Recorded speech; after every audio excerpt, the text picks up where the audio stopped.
All right, welcome back to my channel, and we are going over, of course, how to put the valves and springs back in your heads on an LS1 for the 87 dually.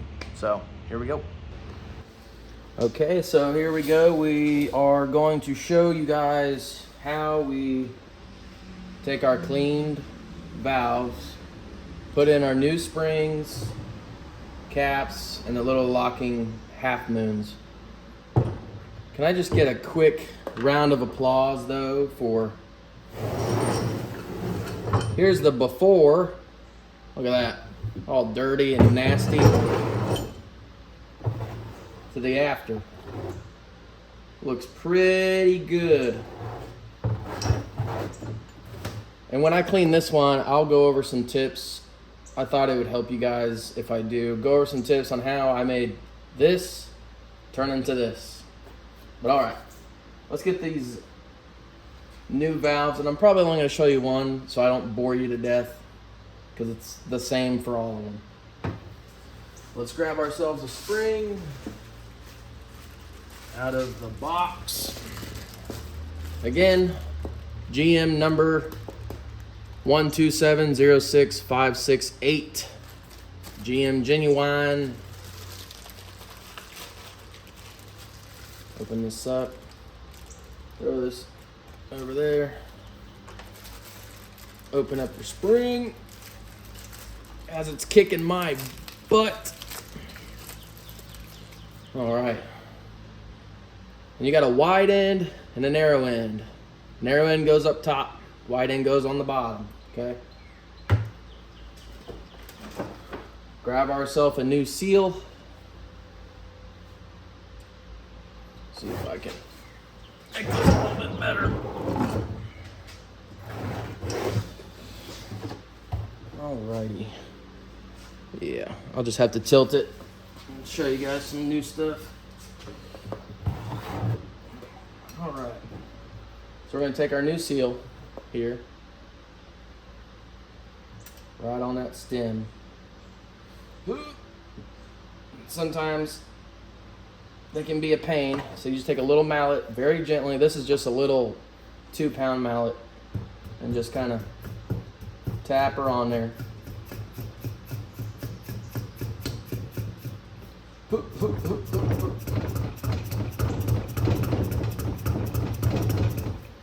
Just get her good and started. It will go once you compress the new spring. I, again, am using some assembly lube, Lucas, not sponsored of course, but I'm just using it on the shaft. Lube your shaft because, like I said before, I don't know when this motor is going in the truck. And I don't want stuff to rust. So, lubey-doob her up some. Wipe our hand. Insert your valve. As you can see it coming out. Sometimes you got to push your seal over some. There you go.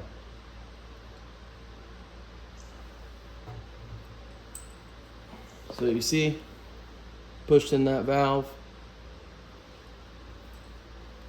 Come back over here to the other side. Now we're going to put our spring on there. Get our little cap. I'm going to scoot this to the edge here. Make sure you guys can still see.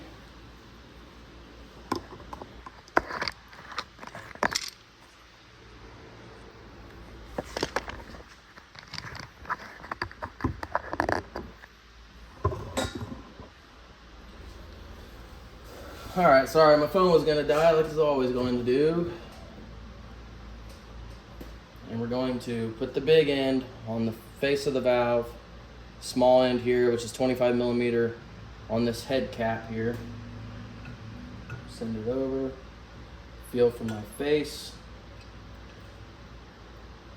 The face of the valve, not your own face. silly goobers. And slowly start tightening, trying to center up your spring and your cap with the valve stem.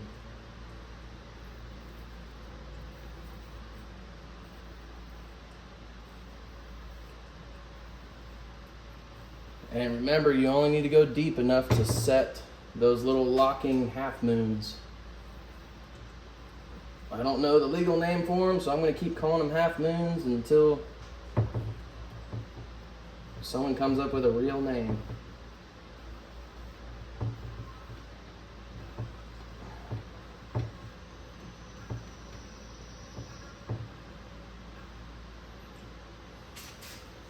Alright, so bring this up here. You see how I've got the stem now sticking out past the spring itself, and you can kind of see that groove. Sometimes you might have to go a little bit more, and sometimes you might have just nailed it. Take your little half moons here, and they kind of taper down, you know, and of course you want the tapered down side, the narrowest side, down in the hat or the cap. And you can kind of move this around to get your little half moons in there.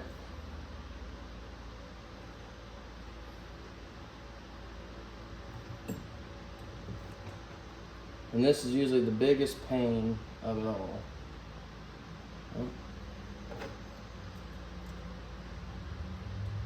It's good to keep a little pick handy.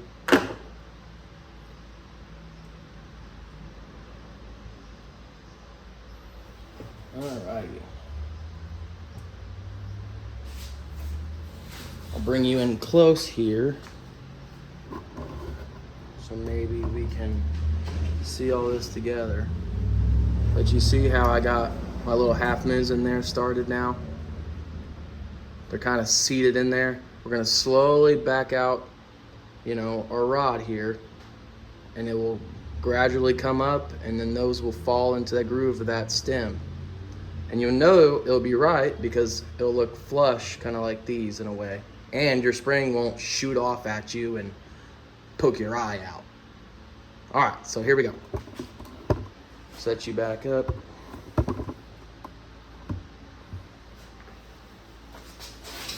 Get my ugly face back in here.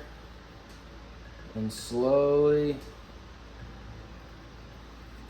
come up.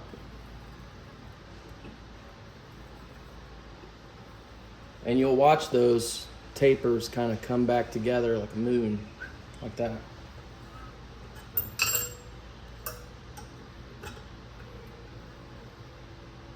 And then it'll become super loose, and there you go. Come all the way out.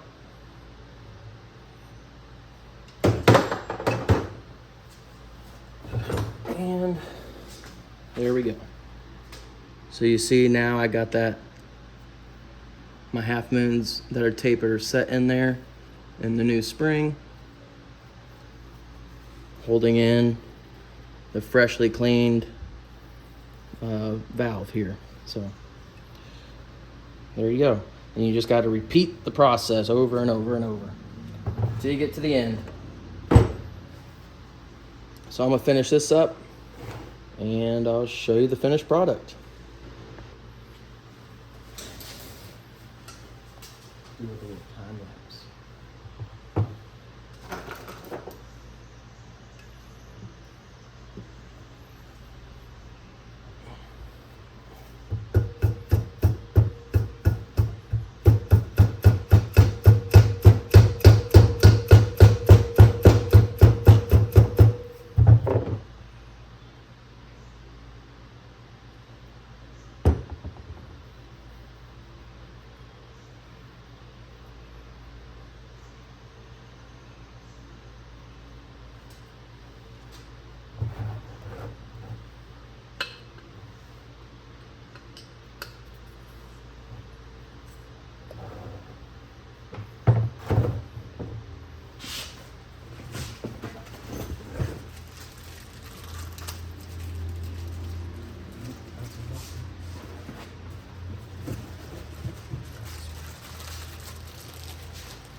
All right, now this one is done.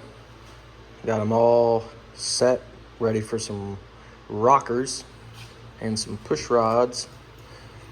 But when I do this one, I'll show you guys some tips and tricks on how I got this super clean, what I use. You'll probably laugh a little bit, and if you're married, you might not want to take everything unless your wife's super cool, you know, then it'll be fine. But I'll go over this one next on how I get it cleaned up, and then we'll get new springs and everything in this one. Boom. Okay, so we got the cleaned up head with the new springs on, of course. I went ahead and just put 2 bolts in it just to kind of hold it there to clear up this mess, as you can see. I told you guys I would show you how I clean it. So I got all the springs out of this one. And I mean, if you've never done it before, it's new to you, but everybody else, it's common sense. Just take a razor blade, clean up any old gasket, like stuff from these old head gaskets, off the face and all that, you know. And some of the best cleaners I have found, one is this stuff, Gunk engine cleaner and degreaser. It smells pretty good. Again, not sponsored. Just soak that thing. I put it in my trash can so it can just drain. Just soak it.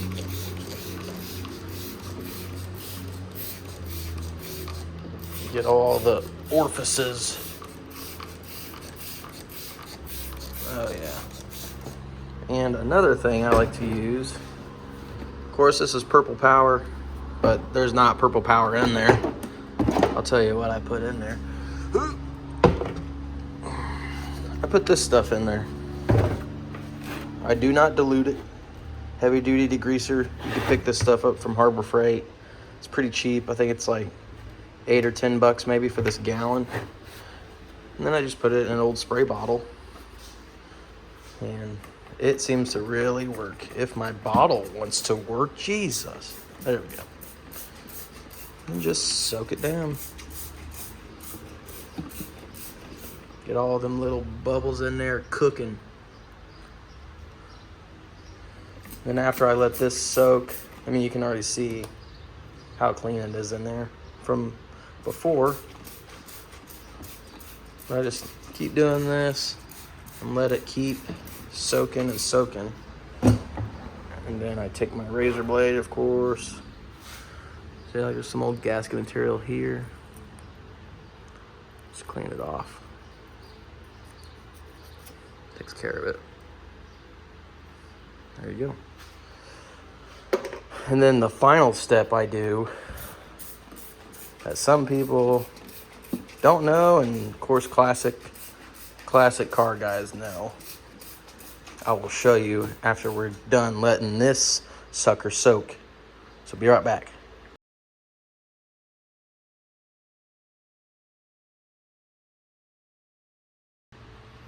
And here you go.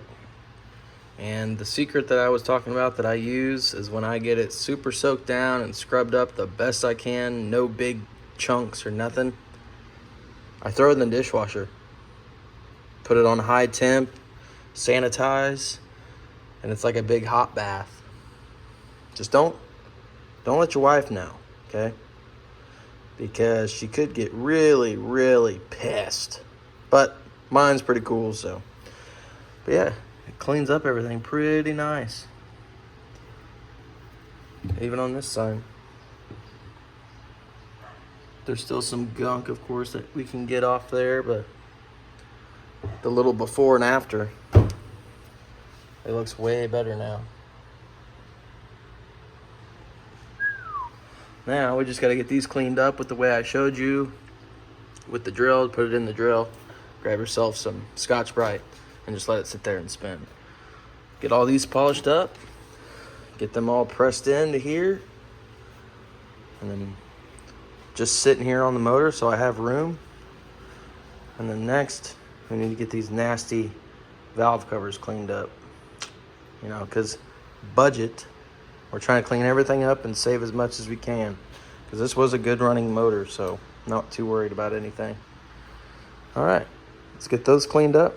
Get those cleaned up. And we'll be ready to rock.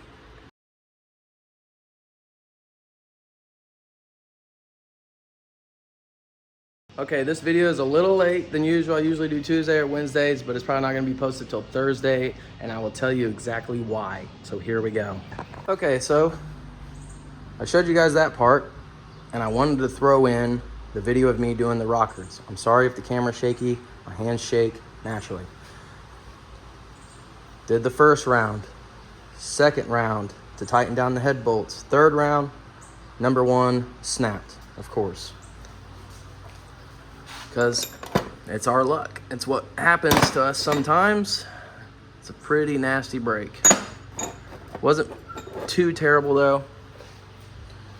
And I just wanted to add in this video how I got this done. This was almost a 2-day little activity. And I know I'm not really gonna show you me doing it, but I'm gonna show you what I did. And it might help you. So I took this 5/16 socket and I cut the socket part off, grounded it flat, because my drill bit, which is a 3/16 drill bit, fits perfectly in the hole, okay? So then I took this and it fits in this hole perfectly. And that helped keep the tip of my drill bit centered. And this was the drill bit I was using, not sponsored. 3/16, 6 inches long, because that hole's so deep. That's what she said. And then I wrapped the drill bit with electrical tape to the thickness or the diameter of the hole on the motor to help keep the rest of this centered. Because if you just use this here, you're still gonna be able to move and walk around. So I wanted to keep it tight. I had to go 1 inch deep for the easy out, and the easy out that I used, nope, not that one. This one's junk, by the way. This is from Walmart. I've broken like 2 of those. They are junk. I went to Harbor Freight and I bought these. The Warrior screw extractor set. Again, not sponsored. Just trying to show you guys and help you guys, because it pretty much saved my motor. So yeah, I'm pretty thankful. Used a 3 easy out. So 1 inch deep, a number 3 easy out. And then I kind of made this custom tool. I took a, I don't know, 6-inch, 8-inch extension with a 6mm socket, because 6mm socket fits perfectly in the hole. Welded it together. I know not everyone has a welder, but if you can find somebody with one, it makes your life a whole lot easier. I'm a welder for a living, so. And then 1 inch deep really helps get that number 3 down in that bolt pretty deep. And then she came out, slowly turning it. And as I was turning it, I would kind of do a turn like this, say, I don't know, what's that, 25 degrees or 50 degrees, whatever. A quarter turn, I guess. We'll just go with that. Sorry. I know. I'm just so excited that I got this out that I'm just jabbering now. But a quarter turn, I would take the ratchet off, give this a couple more taps with the hammer. Quarter turn, couple more taps, quarter turn, couple more taps, until I could feel it really coming. And I was watching this socket just come up the hole in that motor, and I knew I had it. So, wrap your drill bit, weld your easy out. I mean, you lose a socket and you lose an easy out, but who really cares, right? You get the bolt out of the motor. Like I said, I'm sorry that this video is going to be a little late. I will post another one separate from this one on putting your rockers on and whatnot, because now I have to order new head bolts. And I'm going to go with the ARP bolts, but I've also heard that they also have a tendency to snap on the last sequence. But once I get those in, I will make a video of tightening them all down, hopefully with no problems again. And then I will show you how I do my rockers, my push rods, the torque sequence for that with your #1 piston at top dead center. And I will go over it, of course, in the video, but I took a marker and kind of centered it off this little hole here. So when the head's on, I kind of know what my top dead center is. But motors can be scary. I mean, this is the 4th broken off bolt, 3 rusted seized ones, and now a brand new head bolt. And the head bolt is scary. It scared me, and I am super happy that it's out. But I just wanted to drop some tips. I'm sorry that I didn't show it, me doing it, but I feel like I went over the steps pretty clearly for you guys to do it too. It's scary, but let it soak in some penetrating oil for a day or 2 days or whichever.